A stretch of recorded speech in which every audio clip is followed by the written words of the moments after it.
বলো তোমরা সবাই কেমন আছো? কোন স্কুল তোমাদের?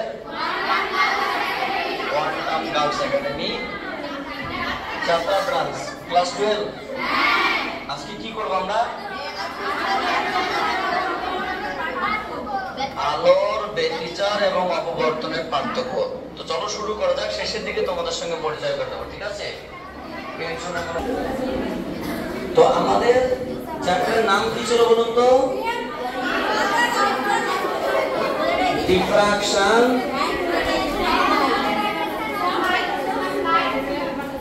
কথা বলি না ম্যাডামটা বেশি, ডিফ্রাকশন এন্ড পোলারাইজেশন, তাই তো? পোলারাইজেশন অফ লাইট, আলোর অপবর্তন এবং তোমরা তো হেভি ট্যালেন্ট গো। এটা কত নম্বর ভিডিও? এটা পার্ট 2, তাই তো? এটা পার্ট 2। তো চলো পার্থক্য আকার তোমরা একটু সাজিয়ে নাও, আমরা লিখতে লিখতে বলছি, ঠিক আছে? বেকার সময় নষ্ট করে লাভ নেই। তো একদিকে তোমরা লিখবে ইন্টারফারেন্স, ইন্টারফারেন্স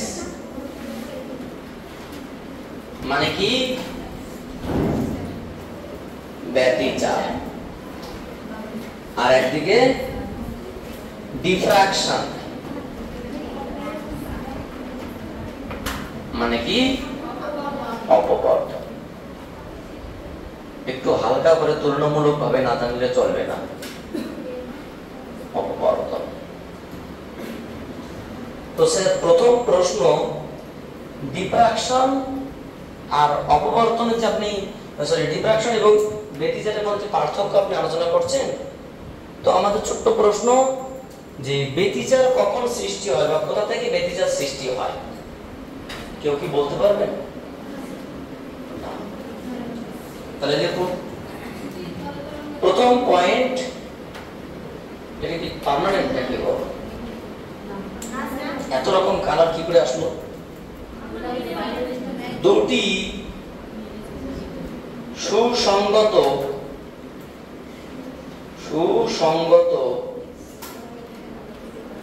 বিন্দু উৎস থেকে, কোথা থেকে? দুটি সুসংগত বিন্দু উৎস থেকে আলোর ব্যতিচার সৃষ্টি হয়।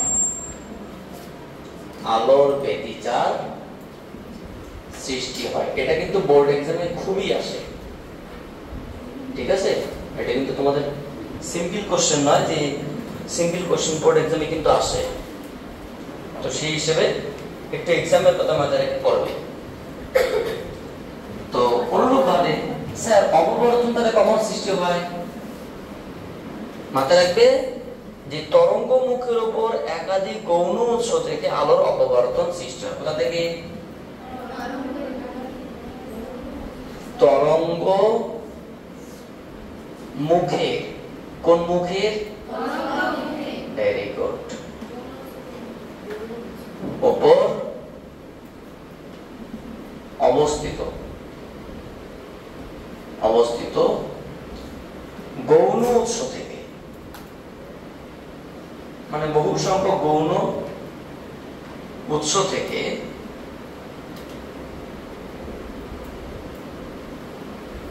আলোর অপবর্তন সৃষ্টি হয়। অপবর্তন সৃষ্টি হয় মানে ক্যামেরা ট্যামেরা সব ঠিক আছে তো? আমার লেখাগুলো তো আজীবনকালে ছোট ছিল, আজকে হয়তো একটু বড় হয়েছে। সো সমস্যা নেই, এমনি তোমরা বুঝতে পারলেই হবে।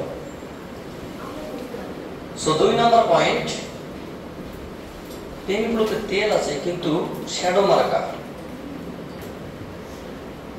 2 নম্বর পয়েন্ট আমরা কি বলতে পারি? তাহলে প্রথম থেকে আমরা কি বুঝতে পারলাম? কোন কোন থেকে কি কেউ সৃষ্টি হয়। তাহলে আলোর ব্যতিচার সৃষ্টির জন্য দুটি সুসংগত একবর্ণী সিঙ্গেল কালার অফ লাইট বা এক কথায় দুটি বিন্দু উৎস দরকার। যদি প্রশ্ন করা হয় যে আলোর ব্যতিচার সৃষ্টি হয় এরকম একটা উদাহরণ বলো তো, একটা পরীক্ষামূলক নিদর্শনের নাম, সেটা কি? ইয়ং এর দ্বিরেখা ছিদ্র, নিশ্চয়ই পড়েছো। সো ইয়ং এর দ্বিরেখা ছিদ্র পরীক্ষা হলো আলোর ব্যতিচার সৃষ্টির একটি পরীক্ষামূলক নিদর্শন। তাহলে কি বলা যেতে পারে? ইয়ং, ইয়ং মানে যুবক না, একজন বিজ্ঞানী না। ইয়ং এর দ্বিরেখা ছিদ্র পরীক্ষা ব্যবস্থাটি হলো ব্যতিচার সৃষ্টির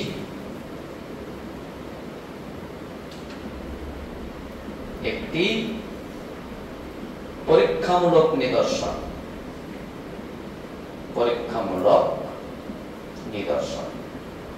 বুঝতে পারছো বিষয়টা? সে একই রকম প্রশ্ন, তাহলে এইরকম একটা উদাহরণ এখানে বলুন, যদিও তোমরা এখনো নাম শুনোনি। ফ্রেনেলের অপবর্তন নাম শুনেছো নিশ্চয়ই, শুনোনি। ফ্রনহফারের অপবর্তন, তাহলে কি? যেমন আমরা জানি ফ্রেনেল ও ফ্রনহফারের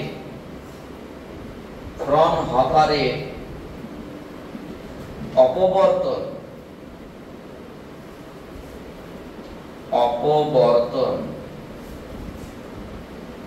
হলো অপবর্তন পরীক্ষা, অপবর্তনের একটি পরীক্ষামূলক নিদর্শন, একটি পরীক্ষামূলক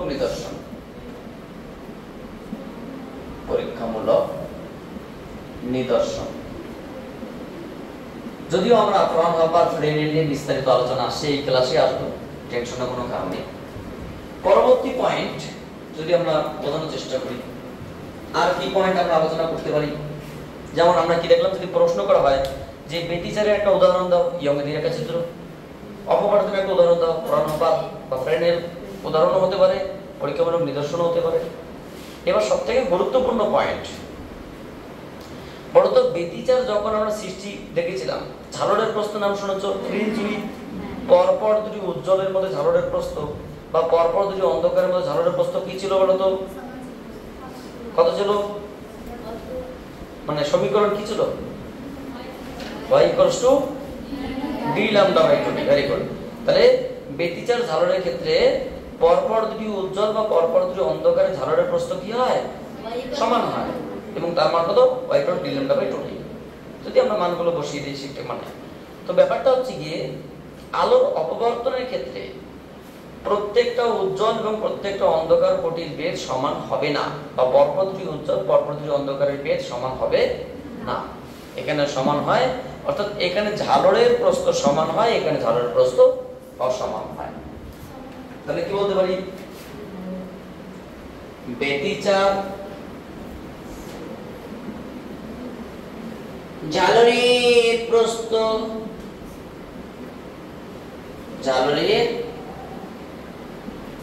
প্রস্থগুলি সমান হয়। আর এখানে কি বলতো? অপবর্তনের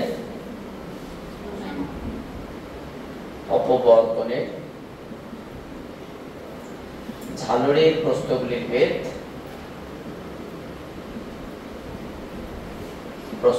বেধ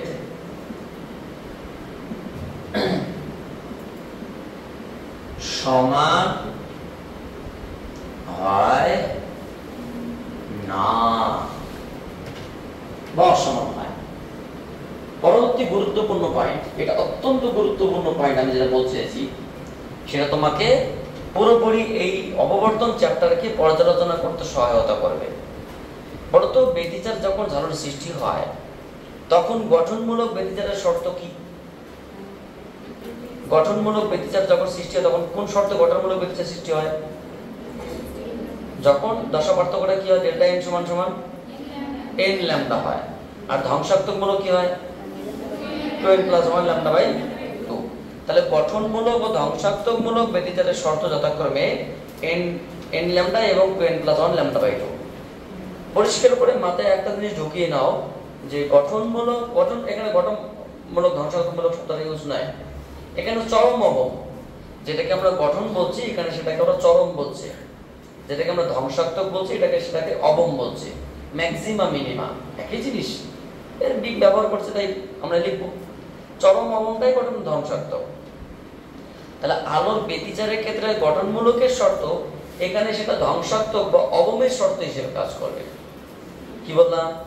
আলোর ব্যতিচারের ক্ষেত্রে যেটা গঠনমূলকের শর্ত কাজ করছে মানে ডেল্টা এন সমান এন ল্যামডা, অপবর্তনের ক্ষেত্রে সেটা 2n + 1 λ/2 হিসেবে কাজ করছে। মানে এখানে গঠনমূলক, ওখানে ধ্বংসাত্মকমূলক।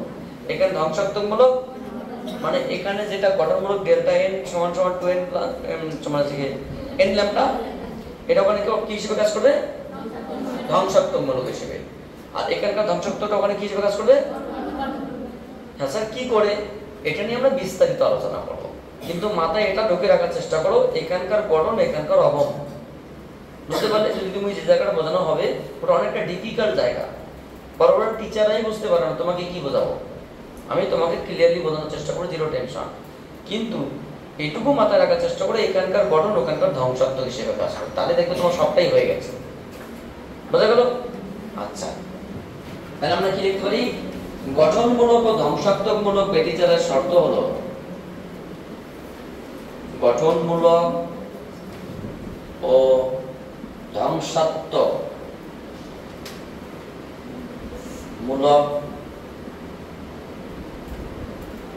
ব্যতিচারের শর্ত হলো শর্ত যথাক্রমে কি বলুন তো ম্যাডামরা? ডেল্টা এন সমান সমান একটা এন ল্যামডা এবং আরেকটা কি ডেল্টা এন সমান সমান 2n + 1 λ/2। একটা গঠনমূলক ধ্বংসাত্মকমূলক, এটা কি বলতো? গঠনমূলক। পরে আবার কাকে কোথায় চাপিয়ে দিতে তা ঠিক নেই। ধ্বংসাত্মকমূলক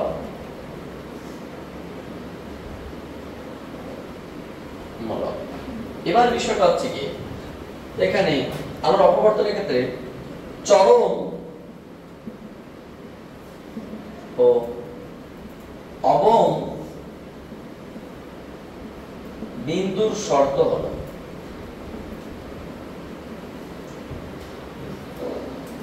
শর্ত কি কি বলতো? চরম এবং গঠনমূলক ধ্বংসাত্মকমূলক মানে চরম অবম বিন্দু কার ক্ষেত্রে? অপবর্তনের ক্ষেত্রে শর্ত হলো ডেল্টা এন বা শর্ত যথাক্রমে ডেল্টা এন সমান কি 2n + 1 λ/2 এবং ডেল্টা এন সমান সমান n। এটা কি বলতো? চরমের শর্ত। কি শর্ত? এটা অবমের শর্ত। চরমের শর্ত এটাকে বলে ম্যাক্সিমা। কি মা? ম্যাক্সিমা। এটা না মিনিমা, মিনিমাম বা মিনিমাক্স একটা যাই বলবে। তাহলে গঠনমূলক আর ধ্বংসাত্মকমূলক তার সঙ্গে চরম অবম। বোঝা গেল? এবার আরো কিছু বিশেষ বিশেষ পয়েন্ট আছে, যেমন আমরা বলতে পারি এগুলো নগণ্য পয়েন্ট, এগুলো না জানলেও চলবে, 3-4টে পয়েন্ট জানলেই হবে।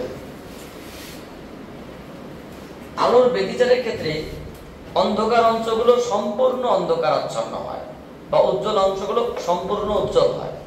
এখানে কি অন্ধকার অংশগুলো সম্পূর্ণ হয় না, আংশিক অন্ধকারাচ্ছন্ন হয়, আর উজ্জ্বল অংশগুলো আংশিক উজ্জ্বল হয়। কি বল বুঝতে পারলে? তাহলে কি আলোর ব্যতিচারের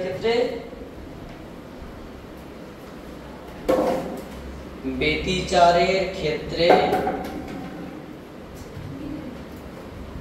অন্ধকার অঞ্চলগুলি সম্পূর্ণ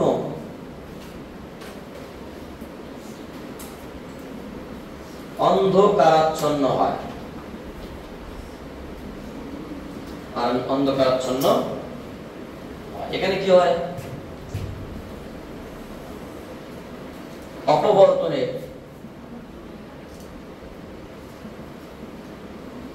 অপবর্তনের ক্ষেত্রে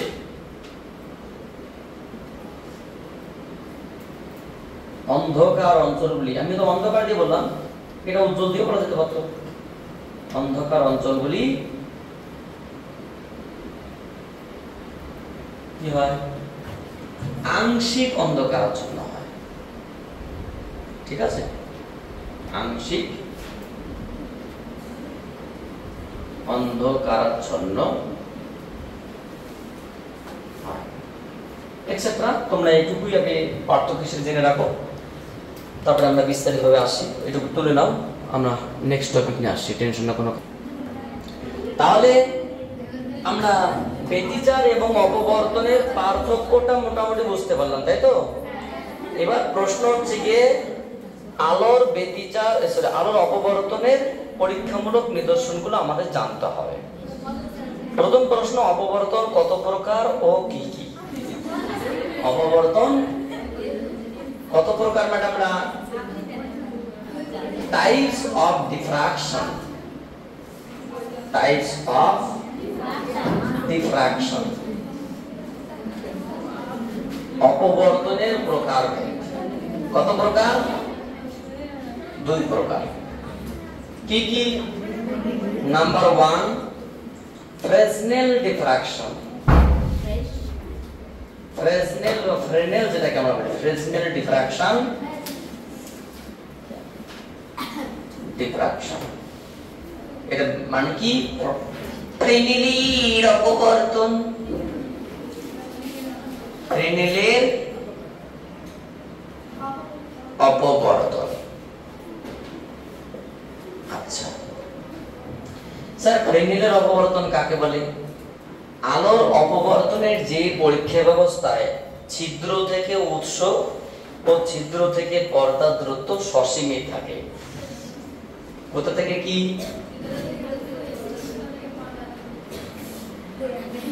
আলোর অপবর্তনের যে পরীক্ষা ব্যবস্থায়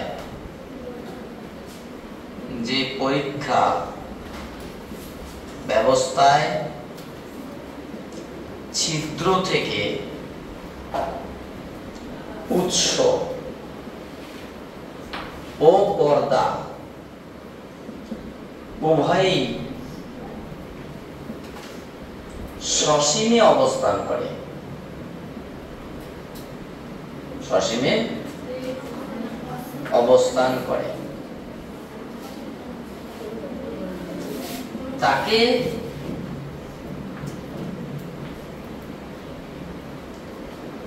তাকে ফ্রেনেলের অপবর্তন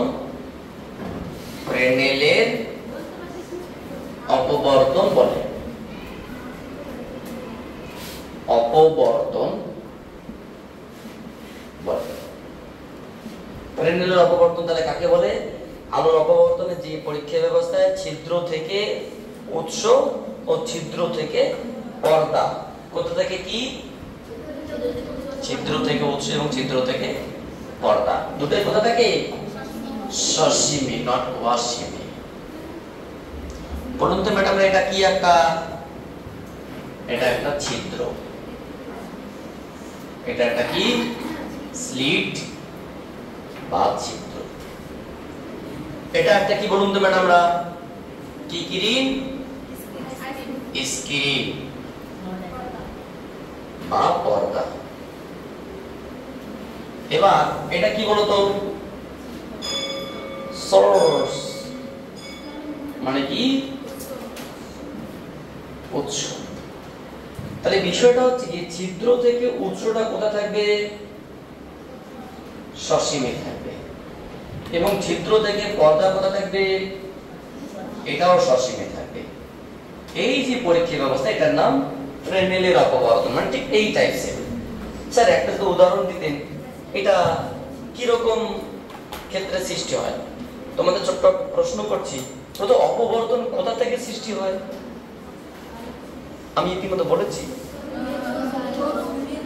তরঙ্গ মুখ থেকে সৃষ্টি হয়।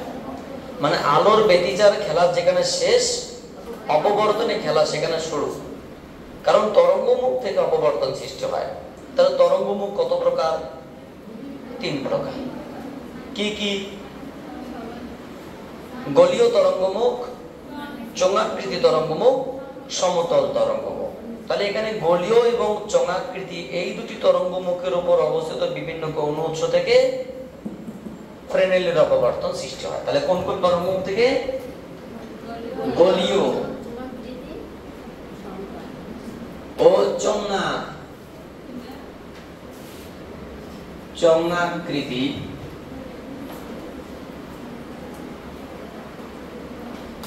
তরঙ্গ মুখ থেকে এই ফ্রেনেলের অপবর্তন সৃষ্টি হয়। ফ্রেনেলের অপবর্তন সৃষ্টি হয়। আচ্ছা, ফ্রেনেল সম্পর্কিত ম্যাডামরা এটুকুই যথেষ্ট, এনা যদি কিছু আসে এটুকুই যথেষ্ট, কারণ এটা আউট অফ আমাদের মাইন্ড, এটা থেকে প্রশ্ন পরীক্ষা খুব একটা আসে না। এবার আসবো আমরা ফ্রনহফারের অপবর্তন, যেটা এর আগে আমরা উদাহরণ হিসেবে লিখেছিলাম। ফ্রনহফার যেটা হচ্ছে কি এই চ্যাপ্টারের সবথেকে ডায়মন্ড টপিক বা প্লাটিনাম টপিকও বলতে পারো। ফ্রনহফার যদি তুমি ঠিকঠাক বুঝতে পারো তো আমি বলবো এই চ্যাপ্টার 80% কমপ্লিটেড। যদি ফ্রনহফার বুঝতে না পারো এই চ্যাপ্টার 10%ও কমপ্লিট হয়নি। মানে মেইন কথা ফ্রনহফারই এই চ্যাপ্টারের শেষ কথা। বুঝতে পারলে? ফ্রনহফারে এই চ্যাপ্টার মানে ধারক এবং বাহক। তার আরেকটা নাম কি? Fraunhofer, FRAUN, Fraunhofer. Diffraction, Fraunhofer মানে বাংলাদেশে কি? ফ্রনহফারের অপবর্তন।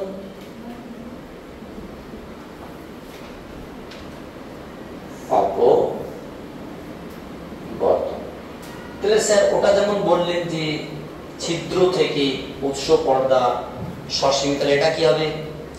ছিদ্র থেকে উৎস পর্দা উভয় অসীমে অবস্থান করে।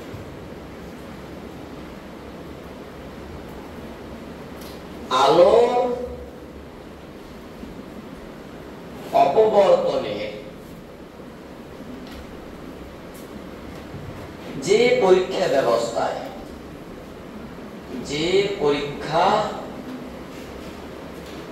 ব্যবস্থায় ছিদ্র থেকে উৎস ও পর্দা উভয়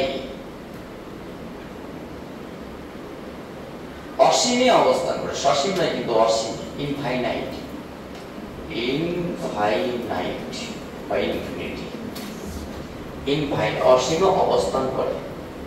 ছিদ্র থেকে উৎস ও পর্দা উভয় অসীমে অবস্থান করে। তাকে কি বলে ম্যাডাম? না ফ্রনহফারের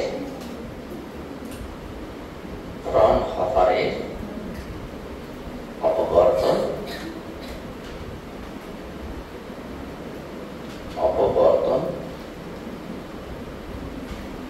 বলে।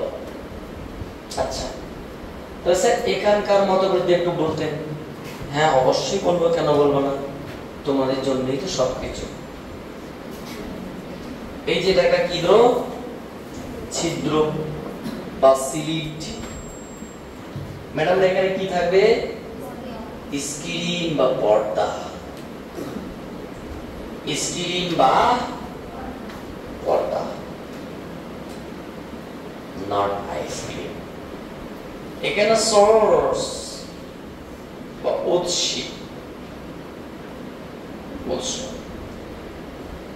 স্যার সোর্স তো অসীমে থাকবে, আপনি এখানে ভাবলেন কি করে? পর্দা তো অসীমে। হ্যাঁ আমাকে তো বিষয়টা বোঝাতে হবে, এটার নাম কি? অসীম। এই ডিসটেন্সটা কত? অসীম। এটা কত? অসীম। মানে এই যে টপিক এটা সিলেবাসে আছে, যেটা অসীম সেটা সিলেবাসে নেই। তাহলে ভাবো যেটা আমরা ভাবতে পারছি না। উৎস অসীমে থাকবে, মোমবাতি অসীমে রেখে এসে ছিদ্র এখানে রাখবো, আবার পর্দা অসীমে। এটার নাম নাকি ফ্রনহফার, এটা নাকি সিলেবাসে আছে, না বুঝলে হবেও না। আর যেটা বুঝতে পারছি সেটা নাকি সিলেবাসে নেই। কত খারাপ চিন্তা ভাবনা।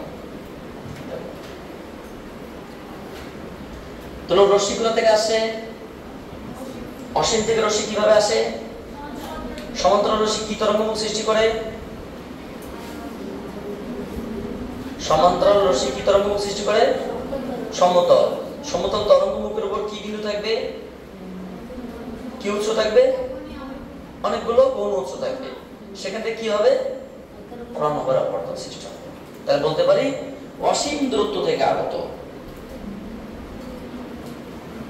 অসীম দূরত্ব থেকে আগত সমান্তরাল রশ্মি দ্বারা, সমান্তরাল, আরে মুশকিল নাই, রশ্মি দ্বারা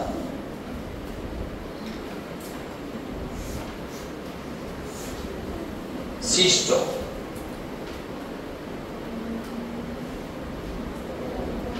সমতল তরঙ্গমুখের উপর অবস্থিত, সমতল তরঙ্গ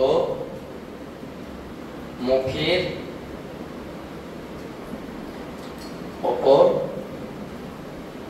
একাধিক গৌণ উৎস থেকে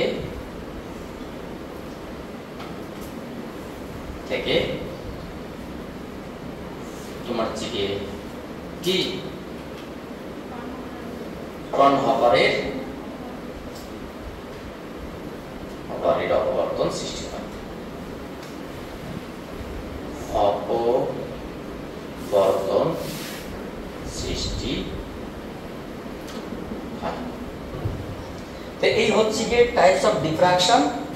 তার মধ্যে আমাদের ফ্রনহফার নিয়ে বিস্তারিত আলোচনা করতে হবে। ফ্রনহফারের আমরা কি আলোচনা করব?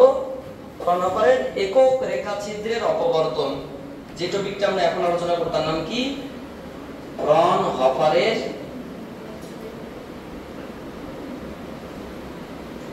একক রেখা ছিদ্রের অপবর্তন, বা যেটা single slit diffraction, Fraunhofer single slit diffraction, যেটা আজকের এবং আগামী দিন ক্লাসের সবথেকে ধারক এবং বাহক হতে চলছে, এবং এই চ্যাপ্টারের ধারক বাহক হতে চলছে। তোমরা এইটুকু লিখে নাও, আমার পরবর্তী টপিক নিয়ে আসছি এবং অত্যন্ত গুরুত্বপূর্ণ, সেটা তোমাদের যতটা সম্ভব শিখতে হবে। তো ইতিমধ্যে আমরা স্ক্রিনের মধ্যে নিয়ে এসেছি আমাদের সেই ফ্রনহফারের সিঙ্গেল স্লিট ডিফ্রাকশন বা ফ্রনহফারের একক রেখা ছিদ্রের পরীক্ষা। এটা খুব সুন্দর এবং খুব অত্যন্ত গুরুত্বপূর্ণ এবং খুব ক্লিয়ার একটা বিষয়। তাড়াহুড়ার কোনো ব্যাপার নেই, মন দিয়ে যদি এটা বুঝতে কোনো অঙ্ক করতে হয়, মন দিয়ে প্রত্যেকটা কথা শুনতে হবে। আর স্কিপ করে তোমরা যদি বলো যে আমি বুঝবো, আমার ওই দায়িত্ব নেই, কারণ এটা কোনো টিচারের দায়িত্ব নিতে পারবে না। এটা তোমার স্কিপ করার জায়গা নয়, ঠিক আছে? প্রথমে আমি ইনফর্ম করলাম এটা অন্য টপিকের মতো নয় যেটা তুমি স্কিপ করবে। প্রথম পয়েন্ট, আমরা এখানে কি নিয়েছি? এখানে একটা সোর্স নিয়েছি, সোর্স এস। তো স্যার আপনি সোর্স নিয়েছে, তো এটা আবার কি? লাইনটা কি? এটা একটা কলিমিনেটর। স্যার কলিমিনেটর মানে? ছেড়ে দাও, এটা একটা বাধা। বাধা মানে এটা এমন একটা বাধা যে এর মধ্যে দিয়ে যখন লাইট বা কোনো একটা রশ্মি বেরোবে, কতটুকু রশ্মি আমার দরকার পরীক্ষার জন্য ততটুকুই বেরোবে, বাকিটুকু আটকে দেবে। অর্থাৎ পরীক্ষার জন্য যতটুকু রিকোয়ার্ড আমার দরকার সেটুকুই এখান থেকে বেরোবে, বাকিটাকে আটকাবে। তাই সোর্সটা কি? একটা বাধা প্রাপ্ত হয়ে রশ্মি নির্গত হচ্ছে।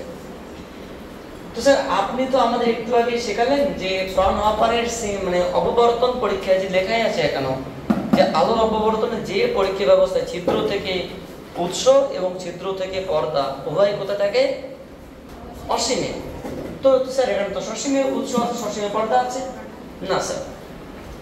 তাহলে তুমি আমাকে বলো যে অসীম থেকে রশ্মি কিভাবে আসে? Very good. তুমি এবার আমাকে বলো, তাহলে তুমি কি বললে? অসীম থেকে রশ্মি আসে সমান্তরাল ভাবে। তাহলে আমাকে বলো সমান্তরাল রশ্মি কোথায় মিলিত হবে? অসীম। তাহলে আমরা যদি দেখি রশ্মি আসছে সমান্তরালে আর বেরিয়ে যাচ্ছে সমান্তরালে, তাহলে তো হয়ে গেল। তাহলে অসীম ছাড়া তো সমান্তরাল হতে পারে না, আর সমান্তরাল রশ্মি তো এখানে মিলিত হতে পারে না অসীমে। তাহলে কার সাপেক্ষে? ছিদ্রের সাপেক্ষে। ভালো করে ভেবে দেখো, ছিদ্রের সাপেক্ষে উৎস এবং পর্দা কোথায় ছিল? তাহলে এখানে ছিদ্র কোনটা? এই যে এ বি এর এই কোটাগুলো কি, একটু ওয়েট করো, সবগুলো আমি বলবো। এই ছিদ্র এ বি, এই এ বি যে ফাঁকা অংশটা, এই ফাঁকা অংশে যে রশ্মিগুলো এসে পড়ছে, ভালো করে দেখো কিভাবে এসে পড়ছে, সমান্তরাল ভাবে। তাহলে রশ্মিগুলো কোথা থেকে আসছে? অসীম থেকে। কিন্তু এই অসীমের কাজটা কে করে দিল? লেন্স। তাহলে স্যার আমরা লেন্সকে কিভাবে স্থাপন করব? একটা উৎসকে লেন্সের ঠিক প্রকাশে রাখবো, উৎসকে লেন্সের ঠিক প্রকাশে রাখবো, যাতে করে সে কি সমান্তরাল রশ্মি বানিয়ে দেয়। দ্বিতীয় পয়েন্ট, এখান থেকে রশ্মি সমান্তরালে গেল বা এদিকে সমান্তরালে গেল, এগুলো কি বা এগুলো কি পরে দেখছি, তুমি এগুলোকে আগে কল্পনা করো।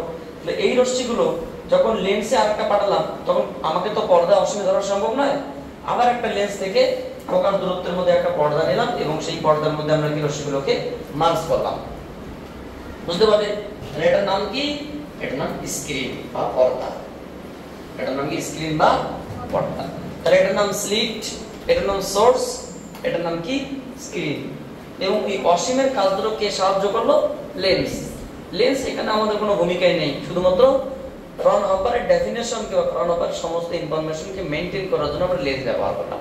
আদারওয়াইজ লেন্সের কোনো এক্সট্রা কোনো ভূমিকা নেই। তাহলে ছিদ্র থেকে পর্দা দূরত্ব কত? Suppose capital D. ছিদ্রের বেধ কত? এখানে লেখা নেই, সাপোজ ছিদ্রের বেধ স্মল a। স্যার আগে তো আপনি স্মল 2d শিখিয়েছিলেন। একটা কথা পরিষ্কার করে শুনে নাও, আগে আমরা ইয়ং এর ডি রেখা ছিদ্র পড়েছিলাম। বুঝতে পারলে কি বললাম? এখানে একটা ছিদ্র ছিল, এখানে একটা ছিদ্র ছিল, এদের মধ্যে দূরত্ব ছিল স্মল 2d। এখন কিন্তু ডি রেখা ছিদ্র নেই, একটাই ছিদ্র আছে। আগে আলো এখান থেকে গিয়ে এখান থেকে গিয়ে এখান থেকে গিয়ে এখান থেকে পড়ছিল, এবার আমরা একটা জায়গা থেকে একটা ছিদ্র থেকে যাচ্ছে। এটা কি লেখা আছে? ফ্রনহফার সিঙ্গেল স্লিট ডিফ্রাকশন, ফ্রনহফারের একক রেখা ছিদ্রের পরীক্ষা। আগে কি উৎস থেকে সৃষ্টি হয়েছিল, এবার কি তরঙ্গ মুখ থেকে সৃষ্টি হবে। স্যার তরঙ্গ মুখ মানে কি? প্রথম পয়েন্ট হচ্ছে যে রশ্মি কিভাবে আসছে? সমান্তরালে। সমান্তরাল রশ্মি কি সৃষ্টি করে? কি তরঙ্গ মুখ সৃষ্টি করে? সমতল তরঙ্গ মুখ সৃষ্টি করে। তাহলে সমতল তরঙ্গ মুখের উপর কতগুলো বিন্দু থাকবে? অসংখ্য বিন্দু থাকবে। তাহলে আমি এই জিনিসটাকে এখানে দেখানোর চেষ্টা করছি, জাস্ট ইন ফ্রন্টটাকে যদি আমি এই জায়গাটা দেখানোর চেষ্টা করছি। এটা একটা রশ্মি আসলো, এটা একটা রশ্মি আসলো, এটা একটা রশ্মি আসলো, এটা একটা রশ্মি আসলো, এরা সবাই আসছে। তাহলে এরা কি তরঙ্গমুখ সৃষ্টি করবে? অবশ্যই সমতল তরঙ্গমুখ সৃষ্টি করবে। এই যে সমতল তরঙ্গমুখ, এখানে এই বিন্দুটাকে আমরা একটা বিন্দু বলছি, রশ্মির এই পয়েন্টটা। বুঝতে পারলে? গৌণ উৎস। তাহলে এটা কি? তাহলে এখানে একটা সমতল তরঙ্গমুখ আছে, এখানে আমি আরো আপনি জায়গাটা ইজি হয়ে যাবে। ঠিক এইরকম একটা জিনিস এখানে আছে, তরঙ্গমুখে এগিয়ে আসছে, এখানে আছে। তরঙ্গমুখের উপর কি অনেকগুলো পয়েন্ট আছে, প্রত্যেকটা পয়েন্ট কি হিসেবে কাজ করবে? গৌণ উৎস। তাহলে তুমি এটাকে এবার আর একটা স্টেপ ভাবো, যে এই পয়েন্টগুলোকে আমি একটু এখানে কল্পনা করছি, এটা একটা, এটা একটা, এটা একটা, এটা একটা। তাহলে এখান থেকে কি তরঙ্গ এইভাবে নির্গত হবে?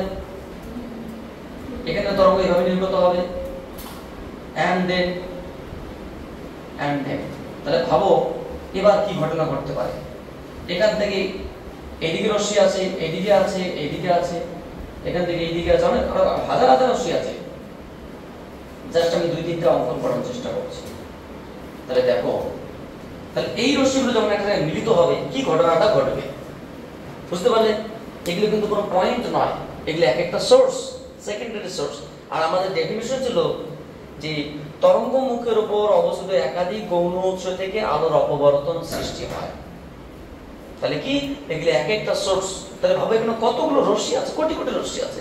এখানে তিনটা নয়, 30 কোটি, 50 কোটি, 1000 কোটি বলতে পারবো। তাহলে এই রশ্মিগুলো মিলিত হলে কার সঙ্গে এর সঙ্গে এ মিলিত হলে কি হবে, এর সঙ্গে এর সমান্তরালগুলো মিলিত হলে কি হবে? মাথা খারাপ হয়ে যাবে তুমি। মানে সমস্ত রশ্মিকে আমি যদি একসঙ্গে অ্যাপ্লাই করি আর একসঙ্গে রিলস দেখার চেষ্টা করি, তুমি তো দূরের কথা কয়েক প্রজন্ম ধরে ভাবতে পারবে না তুমি। মানে সায়েন্টিস্টরাই ভাবতে পারছে না। সায়েন্টিস্টরা কি বিশেষ বিশেষ রশ্মি নিচ্ছে, এই সমান্তরাল রশ্মিগুলো আগে নিল, নিয়ে কি ঘটনা ঘটলো একটা কল্পনা করলো, তারপরে একটা বিশেষ অ্যাঙ্গেলে বেন্ডিং নিয়ে আর কিছু রশ্মি নিল, তাদের উপর কিছু ক্যালকুলেশন করলো, আর কিছু রশ্মি নিয়ে ক্যালকুলেশন করলো, এন্ড দেন। বুঝতে পারলো বিষয়টা? অর্থাৎ আমরা পার্টিকুলার আমরা কি নেব, সাপোজ এই রশ্মিগুলোকে নিয়ে আমরা আগে ইমাজিন করার চেষ্টা করব। কি ঘটনা ঘটছে, তখন আমরা অবশ্যই সিটা পাবো, সেন্ট্রাল ব্রাইট ব্যান্ড পাবো, বলছি অবশ্যই টেনশন নেই। এন্ড দেন আমরা হয়তো এই রশ্মিগুলোকে নিয়ে ভাববো। এই রশ্মিগুলো মানে কি, যেদিক সেদিক নয়, এক্স্যাক্টলি এর সাথে কে ধরে নাও তোমার 2 ডিগ্রি অ্যাঙ্গেলে, ঠিক 2 ডিগ্রি অ্যাঙ্গেলে, 2 ডিগ্রি অ্যাঙ্গেলে মানে এখান থেকে ঠিক 2 ডিগ্রি অ্যাঙ্গেলে যে রশ্মিগুলো বেরোলো, ঠিক সেই রশ্মিগুলো যদি এখানে কি করলো সেটা আমাদের, বা এই দিকে ঠিক কত ডিগ্রি অ্যাঙ্গেলে বেরোলো সেটা 3 ডিগ্রির জন্য, 4 ডিগ্রির জন্য, 5 ডিগ্রির জন্য এটসেট্রা এটসেট্রা, বা ঠিক 0 ডিগ্রির জন্য কি ঘটনা ঘটছে, এই দিকেও হতে পারে, এই দিকেও হতে পারে। কথা বুঝতে পারলে কি বললাম? ওই জন্য বললাম এটা একটা জটিল জায়গা, সমস্যা নেই, একদম সিম্পল বিষয়। এবার আমরা এখানে দেখার চেষ্টা করছি 2-3টে ইনফরমেশন, যদিও আমরা এই ম্যাথমেটিক্যাল ক্যালকুলেশনটা আগামী দিন করব, কারণ ম্যাথমেটিক্যাল ক্যালকুলেশনটা এখন করে সম্ভব হবে না, কারণ অনেক লং ক্যালকুলেশনটা ফুল ক্লাসে কিছু হবে না। আমরা এখানে বোঝাতে চাইছি যে এই যে 3-4টা পয়েন্ট আমি তোমাকে বোঝানোর চেষ্টা করছি, কয়েকটা স্টেপ বোঝার চেষ্টা করো, তাহলে তোমাদের কাজে লাগবে আগামী দিন ক্লাসে। ধরুন এই যে ছিদ্রটা আছে, ছিদ্রটাকে আমি এটা কল্পনা করলাম 1 2 3 4 5 6 7 8 9 10, 10টা পয়েন্ট ভাবলাম, তোমাকে নাম দিলাম 1 2 3 4 5 6 7 8 9 10। একটু বোঝার চেষ্টা করো, এইদিকে তোমার যে চিত্র আছে, এই বেদ কত, এর বেদ কিন্তু বোঝা গেল। এবার যখন রশ্মিগুলো বেরোচ্ছে, ঠিক এক্স্যাক্টলি যখন এই সমান্তরাল রশ্মিগুলো যাবে, কোন রশ্মিগুলো যাবে, সমান্তরাল রশ্মি, তুমি 9টা নিয়ে আগে ভাবো, বুঝতে সুবিধা হবে। সমান্তরাল রশ্মিগুলো যাবে, তখন ধরুন এখানে তোমার লেন্স থেকে বেরিয়ে কি করবে, লেন্স আছে, লেন্সে কি করলো, পড়ার পরে এই রশ্মিগুলো ধরো তোমার হচ্ছে গিয়ে একটা পর্দায় গিয়ে মিলিত হবে।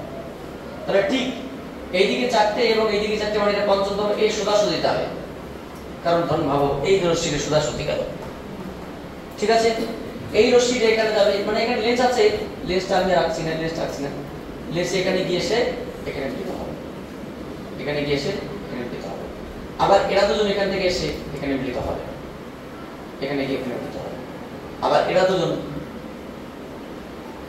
মিলিত হবে, আবার এরা দুজন এখানে মিলিত হবে, মানে বাংলা কথায় সবাই একটা বিন্দুতে মিলিত হবে। তাহলে প্রথম প্রশ্ন, প্রথম এইটার সঙ্গে এটার মধ্যে দশা পার্থক্য কত, 0, মানে এদের মধ্যে কোনো দশা পার্থক্য নেই, মানে এই ডিসটেন্সটাও যা, এই ডিসটেন্সটা তা। তুমি এইভাবে কল্পনা করতে পারো, এই পয়েন্ট থেকে এই পয়েন্ট, এটা একটা পয়েন্ট, এদের মধ্যে কল্পনা করতে পারো, এদের মধ্যে কল্পনা করো, এদের মধ্যে কল্পনা করো, এন্ড সো অন। মানে মেইন কথা, এদের কারোর সঙ্গে পার্থক্য নেই। আমরা এখান থেকে দেখছি বটে কোনো পার্থক্য নেই। তাহলে 1 এবং 9 এর মধ্যে দশা পার্থক্য কত, এর মধ্যে এটা 1 এবং 9 এর মধ্যে দশা পার্থক্য 0। 2 এবং 8 এর মধ্যে দশা পার্থক্য কত, 0। 3 এবং 7 এর মধ্যে দশা পার্থক্য কত, 0। 4 এবং 6 এর মধ্যে দশা পার্থক্য কত, 0। আর কত নিজেই চলে গেল। তাহলে যেহেতু দশা পার্থক্য 0, যখন অনেকগুলো রশ্মি একটা জায়গায় মিলিত হয় এবং তাদের মধ্যে দশা পার্থক্য না থাকে, তখন কোনো ফ্রিঞ্জ সৃষ্টি হবে না। আমরা আলোর ব্যতিচারে শিখেছিলাম সামান্য দশা পার্থক্য থাকতে হবে, তো সেখানে কি সেন্ট্রাল ব্রাইট হবে, কেন্দ্রীয় উজ্জ্বল। সো এই জিনিসটার নাম কি, এটার নাম হবে সিবিবি। কি বিবি, central bright band, bright band বা কেন্দ্রীয় উজ্জ্বল প্রলেপ। এবার ইন্টারেস্টিং বিষয়টা বোঝার চেষ্টা করো, এই ঘটনাটা আমি একটু অন্যভাবে বোঝার চেষ্টা করছি, এটা বুঝতে পারলে তোমাদের অনেক সুবিধা হবে। আমরা এক্সপেরিমেন্ট নাম্বার 2 করছি, মানে এগুলো কিন্তু ক্যালকুলেশন না, তাই এর উপর যে আমরা পরীক্ষা নিরীক্ষা করবো সেটা দেখছি। সেটা কি, আমরা ওই পি পয়েন্টের কথা কল্পনা করছি। এখন আমরা এতক্ষণ কি করলাম বলতো, সি পয়েন্ট আলোচনা করলাম। যদি রশ্মিগুলো থেকে সমান্তরাল রশ্মি আসে এবং এখানে মিলিত হয়, প্রত্যেকের সাপেক্ষে প্রত্যেকের সিমেট্রি থাকে, এর সঙ্গে এ, এর সঙ্গে এ, এর সঙ্গে এ, এবং সবাই দশা পার্থক্য 0, ফলে আলটিমেটলি এখানে ডেল্টা এক্স এর মান কত, এখানে ডেল্টা এক্স এর মান 0। সো এটার নাম কি, সিবিবি। কি বিবি, সেন্ট্রাল ব্রাইট ব্যান্ড। কিন্তু এরকম যাবে তত্ত্বকর মানে নেই, আমি তোমাকে বলবো এরকম পরীক্ষা আছে, কম নিচ্ছে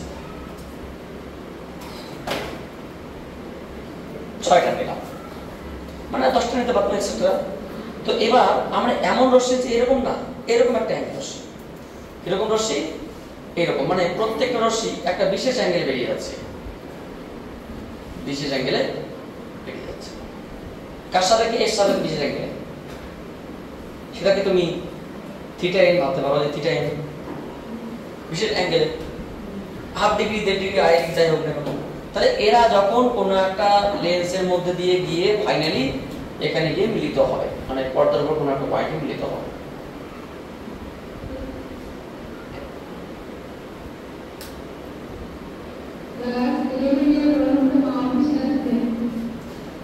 তাহলে এই পয়েন্টটা কি উজ্জ্বল হবে না অন্ধকার হবে? যদি উজ্জ্বল হয় তো কততম উজ্জ্বল বা কিরকম উজ্জ্বল? যদি অন্ধকার হয় তো কততম অন্ধকার বা কিরকম অন্ধকার? তাকে একটা জিনিস পরিষ্কার করে বোঝার চেষ্টা করো, এটা মেইনলি ডিপেন্ড করছিল কার উপর বলো তো? পথ পার্থক্যের উপর। মানে এবার প্রশ্ন, এই পয়েন্ট এবং এই পয়েন্টের সাথে দিতে বলি, এ বি, এ থেকে যে রশ্মিটা পি তে পৌঁছালো, এই রশ্মিটা বড় না বি থেকে পৌঁছালো সেটা বড়? বি থেকে পৌঁছালো কত বড়? আমি যদি এখানে লম্ব টানি তাহলে এইটুকু বড়, তাহলে আমি এটাকে এন বলি, কারণ চিত্রে আছে। বুঝতে পারলেন? তাহলে এ থেকে যে রশ্মিটা পৌঁছলো, বি থেকে যে রশ্মিটা পৌঁছলো তার থেকে কি এতটুকু বড়। এটার নাম আমি ডেল্টা বলতে পারি, ডেল্টা দশা পার্থক্য। ডেল্টাকে আমরা কি বলছিলাম? এন ল্যামডা, এন তম উজ্জ্বলের জন্য, তাই না? একটা জিনিস পরিষ্কার করে মাথায় নাও, সেটা কার জন্য ছিল? ব্যতিচারের জন্য ছিল, দ্বিরেখা ছিদ্র। এখানে তো ছিদ্র একটাই, কিন্তু এখানে দুটো ছিদ্র আছে। স্যার কোথায়? একটা তো ছিদ্র আছে। এখানে আমাকে কল্পনা করতে হবে মাঝখানের সাথে কি আপার হাফ, লোয়ার হাফ। এটা একটা ছিদ্র, একটা ছিদ্র একটাই আছে। বুঝতে পারলে কি বললাম? যদি ভালো করে শোনো, যদি এখানে পার্থক্য ডেল্টা সমান ডেল্টা এন সমান সমান এন ল্যামডা হয়, ভালো করে শোনো আগে, এই পার্থক্যটা, এই যে পার্থক্যটা, এই মানটা ডেল্টা এন সমান এন ল্যামডা হয়, যেটা আমরা গঠনমূলক বলছিলাম, তাহলে এখানে এন তম অবম বিন্দু বা এন তম অন্ধকার বিন্দু সৃষ্টি হবে। কেন? কারণ আমি নিশ্চয়ই বলবো, আমরা আগে কি বললাম যে এদের মধ্যে পার্থক্য যদি এন ল্যামডা হতো ব্যতিচারের ক্ষেত্রে, তাহলে কি ছিল? এন তম উজ্জ্বল সৃষ্টি হয়েছিল। আর আমি এখানে কি বললাম? যদি এটা এন ল্যামডা হয় তাহলে এন তম অবম বিন্দু সৃষ্টি হবে। একটা বুঝতে পারলে বাকিগুলো সব ক্লিয়ার হয়ে যাবে। শুধু কষ্ট করে এইটুকু বোঝার চেষ্টা করো, কি করে অবম বিন্দু হাও। এবার আমি যদি তোমাকে বলি এন ল্যামডা যে কল্পনা, আমরা শুধুমাত্র ল্যামডা বলি, তাহলে কত অবম বিন্দু হওয়ার কথা? এন এর জায়গায় কি বসিয়েছি? তাহলে এখানে কত বসালাম? এটা কত নম্বর অবম বিন্দু হবে? প্রথম অবম বিন্দু। বোঝা গেল? মানে আমার বক্তব্য যদি তাই হয়, না আমি তোমাকে বললাম ধরে নাও এটা এন ল্যামডা হলে এন তম অবম বিন্দু, তো এন তমটা পরে কার করব? প্রথমটা বোঝার চেষ্টা করি। তাহলে প্রথম অবম বিন্দু, তাহলে দশা পার্থক্য কত হতে হবে? এবার প্রশ্ন, এখানে আমরা ছোট্ট একটা যদি ক্যালকুলেশন করি, এ বি এন থেকে, ত্রিভুজ এ বি এন থেকে ভাই, জাস্ট 2-3 মিনিট লাগবে, হয়ে গেছে। এ বি এন থেকে ভাই, বলো তো এ বিটা কি লম্ব, এই অ্যাঙ্গেলটা কি থিটা, থিটা এন। এ বি এন ত্রিভুজের এই অ্যাঙ্গেলটাও থিটা এন, এই অ্যাঙ্গেলটাও থিটা এন, এই অ্যাঙ্গেলটাও থিটা এন। কেন? এই রশ্মিটা এই এ বির সাথে কি কিভাবে আছে? এই রশ্মিটা লম্ব, এটা লম্ব আছে, আবার এই রশ্মিটাও এর সঙ্গে লম্ব আছে, বি এন এর সাপেক্ষে, এ এন এর সাপেক্ষে। কেন? কারণ এটা তো তোমার রশ্মি, সেটা কল্পনা তরঙ্গ। বাংলা কথায় এই থিটা এন এবং এই থিটা এন সমান, মানে থিটা এন এর সঙ্গে ফাঁকা জায়গাটা যোগ করে 90 ডিগ্রি হবে, বা এই ফাঁকা জায়গার সঙ্গে থিটা এন যোগ করে 90 ডিগ্রি হবে, অর্থাৎ এই দুটো থিটা এন কি সমান। তাহলে থিটা এন যদি হয় এটাকে লম্ব, এটা ত্রিভুজ থিটার বিপরীত লম্ব হয়, তাহলে আমরা কি বলতে পারি? ত্রিভুজ এ বি, পরের দিন আমরা বিস্তারিত এটা আলোচনা করব। ত্রিভুজ এ বি এন থেকে পাই B N by A B, লম্ব বাই অতিভুজ সমান সমান কি? sin theta. সো bn সমান সমান কি? ab sin theta. তোমরা যদি শুনে সহ্য করতে না পারো তাহলে আমাকে তো বলতে হবে না, 2 মিনিট তোমরা সহ্য করতে পারো শুনে। তো এটা মান কত? ডেল্টা থিটা এ, ডেল্টা এ, এটা কত? a, এটা মান কত বললাম? a sin theta. তো এখানে থিটা এনটাকে আমরা শুধুমাত্র থিটা এনে লিখব, a জাস্ট থিটা এন লিখব। কেন? কারণ আলো বাঁকে খুব বেশি না, সামান্য বাঁকে। এর আগে আমরা অবজারভেশন অনেক পরীক্ষা দেখেছিলাম, আলোর অবশ্যই পরিবর্তন ঘটে কিন্তু খুব বেশি না, সামান্য। সো থিটা এনটা খুব ক্ষুদ্র হওয়ার জন্য sin থিটা এনকে থিটা এন লিখতে পারি। সো এখান থেকে আমরা কি লিখতে পারি? থিটা এনটা 1/a ইনটু ডেল্টা n কৌণিক পার্থক্য। তাহলে পর্দার উপর p বিন্দুতে যে কৌণিক সরণ সৃষ্টি হলো থিটা n, সেই থিটা n এর মান কত? থিটা n এর মান 1/, আমরা যদি দেখি থিটা n সমান সমান 1/a ইনটু ডেল্টা n। এবার বিষয়টা বোঝার চেষ্টা করো। আমরা বলছি ডেল্টা n টা যদি কার সমান হয়? ল্যামডা। আচ্ছা বাবা, ডেল্টা n যদি ল্যামডা হয় তাহলে আমরা কি বলতে পারি এখানে? তাহলে ল্যামডা বাই a সমান কার সমান? Theta n। এটা কত নাম্বার? 1 নাম্বার। তা এটা 1 নাম্বার মানে কি? এটা তো সমান, দুটোই সমান, মানে এটাতে প্রথম কোণ মানে কি? চাপ বাই ব্যাসার্ধ সমান। বাংলা কথা, যখন ছিদ্রের বেধ এবং তরঙ্গদৈর্ঘ্যটা সমান, থিটা n আমি যদি নাও বলি, যখন তরঙ্গদৈর্ঘ্যের সঙ্গে ছিদ্রের বেগটা সমান হবে তখন এই জায়গায় প্রথম অন্ধকার বিন্দু সৃষ্টি হবে। এইটুকু দূরত্ব কত ধরলাম? ল্যামডা। তাহলে বলো তো এইটুকু দূরত্ব কত হবে? এইটুকু দূরত্ব মাঝখানের সাপেক্ষে ল্যামডা বাই 2। এইটুকু দূরত্ব কত? Lambda by 2। তাহলে এইটুকু দূরত্ব কত? a by 2। এইটুকু দূরত্ব কত? এবার বোঝার চেষ্টা করো। এই যে এখান থেকে রশ্মি গেল 1 এর সঙ্গে 4 এর, এদের মধ্যে পার্থক্য কত? তোমাকে প্রশ্ন করি, 1 এর সঙ্গে 6 এর পরপর দশমাত্মক কত? এবার 1 এর সঙ্গে 6 এর তো নয়, আমাকে এটা একটা ছিদ্র কল্পনা করতে হচ্ছে, এটা একটা ছিদ্র কল্পনা করতে হচ্ছে। তাহলে আপার ছিদ্রের প্রথম বিন্দু, লোয়ার ছিদ্রের প্রথম বিন্দু, আপার ছিদ্রের দ্বিতীয় বিন্দু, লোয়ার ছিদ্রের দ্বিতীয় বিন্দু, এন্ড দেন তারপরে তো একটা ব্যতিজাত পাবো। আমরা যেটা ব্যতিজাত পেয়েছিলাম সেটাই পাবো, কিন্তু হিসাবটা কি? এখানে আপার হাফ লোয়ার হাফ দিয়ে করতে হচ্ছে। তাহলে এটার সঙ্গে এটা ল্যামডা যদি হয়, এটা কত? Lambda by. তাহলে বলো তো এটার সাপেক্ষে এর পার্থক্য কত? Lambda by 2। এর সাপেক্ষে এর পার্থক্য কত? Lambda by 2। এর সাপেক্ষে এর পার্থক্য কত? তার মানে 1 এর সঙ্গে 4 এর, 2 এর সঙ্গে 5 এর, 3 এর সঙ্গে 6 এর, প্রত্যেকের পার্থক্য কত? তার মানে ডেল্টার মানটা আমরা সব সময় দেখলাম ল্যামডা বাই 2 আসলো প্রত্যেক জোড়ার ক্ষেত্রে, যাদের জন্য আমরা কিছু একটা পাবো। আচ্ছা ল্যামডা বাই 2 মানে কি? তারা বিপরীত দশায় আছে। বিপরীত দশা মানে কি রকম? আমি তোমাকে বলছি একটা তরঙ্গ আছে, এর সমদশা কোনটা? এর সমদশা এটা, কারণ সমান সমান বিপরীত করছে। এর বিপরীত দশা কোনটা? এটা, এ উঠছে এ নামছে। বলতো এইটুকু দূরত্ব কত? এইটুকু দূরত্ব ল্যামডা। তাহলে এইটুকু দূরত্ব কত? Lambda by 2। তাহলে এরা দুজন কিভাবে আছে? বিপরীত দশায় আছে। এরা দুজন পরস্পর, মানে এ যখন উঠবে তো এ তখন নামবে, কিন্তু এরা দুজন সমদশায় আছে। তাহলে বাংলা কথায় 1 এর সঙ্গে 4, 2 এর সঙ্গে 5, 3 এর সঙ্গে 6 বিপরীত দশায় আছে। অর্থাৎ একটা তরঙ্গ, আমরা যেটা আগে শিখেছিলাম এরকম একটা বিষয়, এদিক থেকে আসলো একটা তরঙ্গ, এদিক থেকে আসলো, এরা প্রথম এইদিকে একটা, এইদিকে একটা বিপরীত দশায় মিলিত করে এই জায়গায় ধ্বংসাত্মক সৃষ্টি হবে। এখানে কোনো লাইট থাকবে না, বুঝতে পারলে? এখানে কোনো লাইট থাকবে না। অনুরূপ ভাবে যদি এমনটা হয়, এখানে একটা তরঙ্গ আসলো, এখানে একটা তরঙ্গ আসলো, বাস সেম দশায় মিলিত হয়, সেম, তাহলে এখানে উচ্চতা সৃষ্টি হয়। কিন্তু যেহেতু এখানে বোঝাচ্ছে এই সাপেক্ষে এই প্রত্যেকের সাপেক্ষে প্রত্যেকে বিপরীত দশা আছে, তাহলে এটাকে ধ্বংসাত্মক সৃষ্টি করবে বা অবঙ্গিন্দু সৃষ্টি করবে। যদি এই দূরত্বটা 2n, স্যার এটাতে ল্যামডা না 2 ল্যামডা হতো, তাহলে এটাকে আমরা কি করতাম? তাহলে এটা নিশ্চয়ই ল্যামডা, তাহলে এর মধ্যে আমরা দুটো ভাগ করতাম, ল্যামডা বাই 2 মানে এটা lambda by 2, lambda 3 lambda by 2 ও 2 ল্যামডা। মানে এরা পরস্পর বিপরীত দশা হতো, এরা পরস্পর বিপরীত, মানে আবার বিপরীত দশা আসতো। মানে বাংলা কথায় এটা ল্যামডা এর 1 গুণ, 2 গুণ, 3 গুণ, 4 গুণ যাই হোক না কেন, সবসময় বিপরীত দশা এটা। ল্যামডা 1 হলে প্রথম অন্ধকার দশা পাবো, 2 হলে দ্বিতীয় অন্ধকার দশা, 3 হলে তৃতীয় অন্ধকার দশা। স্যার এটা যদি ল্যামডা না হয় 3 ল্যামডা বাই 2 হতো, তখন এটাকে আমি 3 ভাগে ভাগ করতাম, 1 জোড়া, 2 জোড়া, 3 জোড়া। এটাও ল্যামডা বাই 2, এটা তোমরা এটাও ল্যামডা বাই 2, পার্থক্য এটাও ল্যামডা বাই 2, এটাও ল্যামডা বাই 2, কারণ 3 ল্যামডা বাই 2 মানে কত? Lambda by 2 plus lambda by 2 plus lambda by 2। এরা দুজন কিন্তু পরস্পর ভ্যানিশ করতো, ল্যামডা বাই 2 আর ল্যামডা বাই 2 ভ্যানিশ করতো, কিন্তু এটা তো কেউ ভ্যানিশ করতো না, মানে কিছু আলো এখানে পৌঁছাতো। তখন প্রথম উজ্জ্বল পেতাম। 5 ল্যামডা বাই 2 হলো কি 2 জায়গায় ভ্যানিশ হতো, lambda by 2 lambda by 2 lambda by 2 lambda by 2 vanish করতো, কিন্তু একটা ল্যামডা বাই 2 পড়ে থাকতো কেমন, উজ্জ্বলের পরিমাণ কমতো, কিন্তু আর কিছু আলো পৌঁছতো, আলোর পরিমাণ কমে যাবে কিন্তু পৌঁছাবে কিছুটা।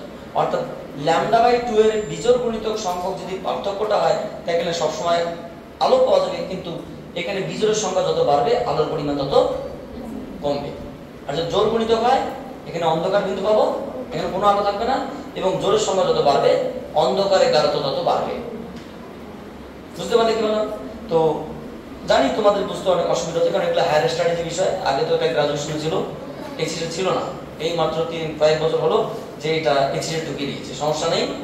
তো আমরা আগামী দিন এরকম ম্যাথামেটিক্যাল ক্যালকুলেশন করবো, যতটুকু বুঝতে পারলে পারলেন। আমরা আগামী দিনের উপর আরেকটু ছোট্ট করে আলোচনা করে আগে ম্যাথটা ক্যালকুলেশন করবো, এন্ড ম্যাথের উপর বেস করে আমরা কিছু আলোচনা করবো, ঠিক আছে?